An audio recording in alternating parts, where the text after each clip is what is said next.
দুই নামাজের পরে কোনো নামাজ নাই।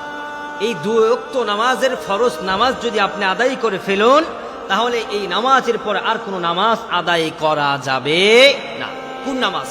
ফজরের নামাজের ফরজ আদায় করার পরে কোনো সুন্নাহ, কোনো নফল, ওয়াজিব, মুস্তাহাব কোনো নামাজ আপনি পড়তে পারবেন না। নফল নামাজ, ওয়াজিব নামাজ কোনো নামাজ আপনি পড়তে পারবেন না। এবং আসরের নামাজের ফরজ আপনি আদায় করে ফেলেছেন, আসরের ফরজের পরে আপনি কোনো সুন্নত, কোনো নফল নামাজ আপনি আদায় করতে পারবেন না। অনেকেই প্রশ্ন করে এবং অনেক মসজিদে এই সমস্যাগুলো দেখেছি। ফজরের নামাজের সময় ইমাম সাহেব সালাম ফিরাবে, জামাত ধরার জন্য মুসল্লি দৌড়ে এসে দাঁড়িয়ে যায়, ফজরের সুন্নাহ না পড়ে ফরজ আদায় করে, এরপরে ইমাম সাহেবের সাথে জামাত শেষ করার পরে, ফরজ আদায় করার পরে আবার তিনি সুন্নাহ পড়ে। না, এটা করা যাবে না।